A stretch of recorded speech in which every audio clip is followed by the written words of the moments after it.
warahmatullahi wabarakatuh. Perkenalkan, nama saya David Maria Saputra dengan NIM 23086028. Baik, di sini saya akan membuat video fisiologi olahraga untuk ujian akhir semester dari tentang pemahaman saya dari bab 1 sampai bab 7.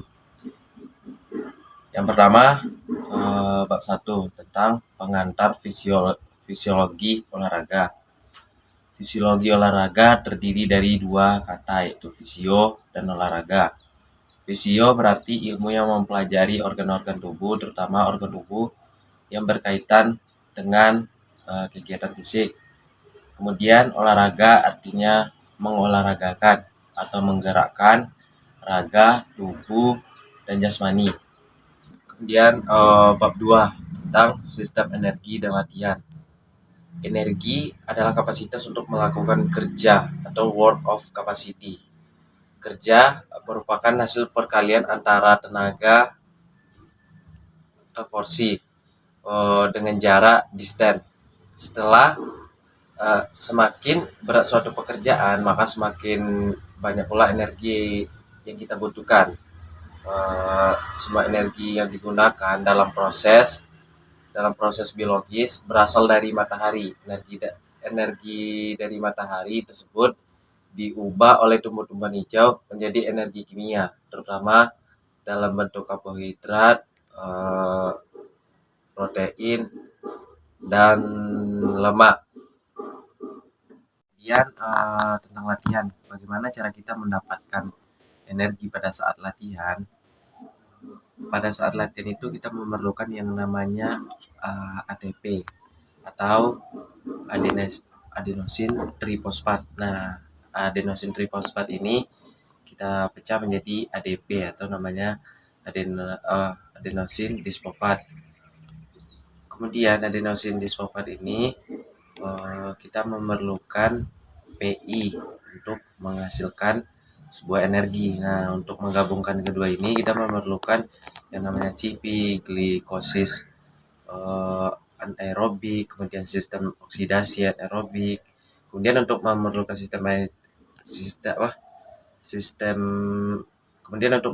sistem oksidasi anaerobik ini kita memerlukan yang namanya FO2 max, kemudian O2 dan nutrisi, barulah kita dapat menghasilkan yang namanya sistem oksidasi. Setelah mendapatkan GP, glikosis anaerobik, dan sistem oksidasi anaerobik, baru dapat kita menggabungkan ADP dan PI. Setelah itu barulah dapat energi. Kemudian energi tersebut dapat kita gunakan untuk beraktivitas. Kemudian bab 3 tentang otot rangka dan latihan. Sebagai olahragawan kita tentu membutuhkan yang namanya otot, kemudian rangka dan latihan.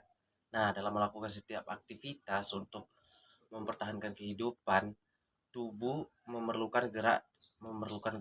Terjadinya gerakan ditunjang oleh beberapa komponen seperti tulang sebagai alat gerak pasif, otot rangka sebagai alat gerak aktif, persendia sebagai pertemuan antara satu tulang dengan tulang yang lainnya. Yang memungkinkan terjadinya gerak ada beberapa anggota tubuh, serta energi yang akan memberikan tenaga pada bagian-bagian kontraktil otot rangka. Sebagai alat gerak aktif, otot rangka memainkan peran yang penting untuk terjadinya gerakan tubuh yang dikehendaki. Karena otot rangka merupakan keempat tentang kardiovaskular dan latihan. Kardiovaskular ini berasal dari kata atau dari sebuah bahasa Inggris yang yaitu kardio, artinya jantung, dan vaskular artinya itu sirkulasi. Sistem kardiovaskular ini terdiri atas jantung, darah, pembuluh darah, sistem limfatik, dan lain-lain sebagainya. Jantung, kemudian berbicara soal jantung ini berfungsi untuk memompa darah ke seluruh bagian tubuh, seperti transportasi yang membawa berbagai macam seperti oksigen, nutrisi, karbohidrat, lemak, dan lain-lain.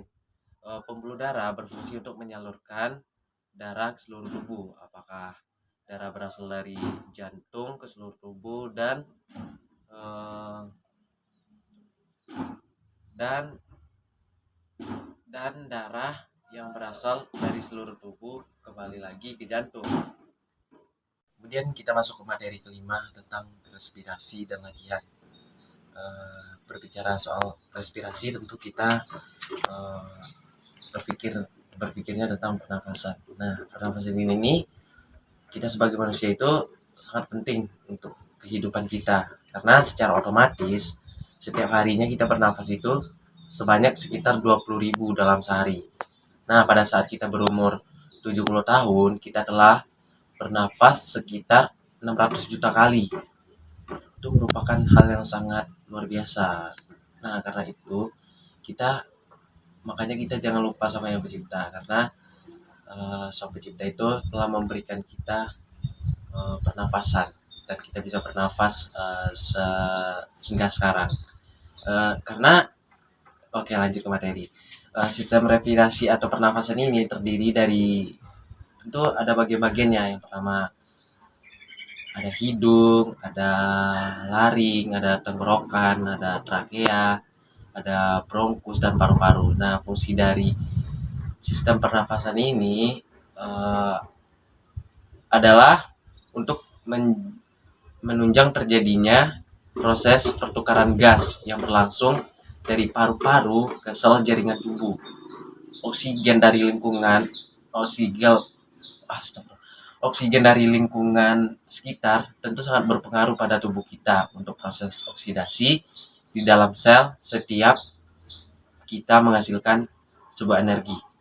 Kemudian kita masuk ke materi ke-6 tentang ergogenesis age dalam olahraga. Dalam konteks olahraga, ergogenesis ini dapat didefinisikan secara luas sebagai teknik atau bahan yang digunakan untuk tujuan meningkatkan kinerja. Ergogenesis ini telah diklasifikasikan sebagai nutrisi, farmakologis, fisiologis, dan psikologis, dan mulai dari penggunaan teknik yang legal seperti karbohidrat loading sampai pada pendekatan yang ilegal dan tidak aman seperti penggunaan steroid, anabolik, androgenik. Kemanjuran dari banyak teknik ini adalah kontroversial, sedangkan efek sampingnya jelas sangat merugikan. Kita masuk ke materi terakhir tentang suhu dan lingkungan dalam olahraga. Suhu dan lingkungan olahraga ini merupakan salah satu materi yang sangat penting, apalagi kita sebagai seorang guru, calon pelatih, atau calon dosen.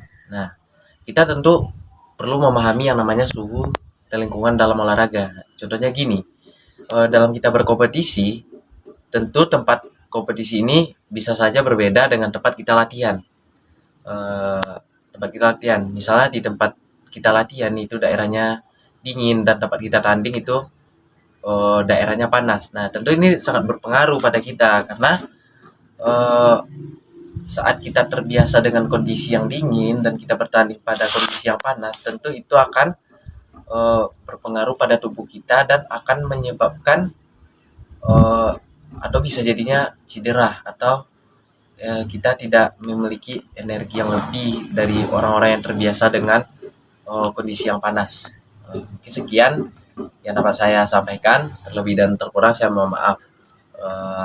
Assalamualaikum warahmatullahi wabarakatuh.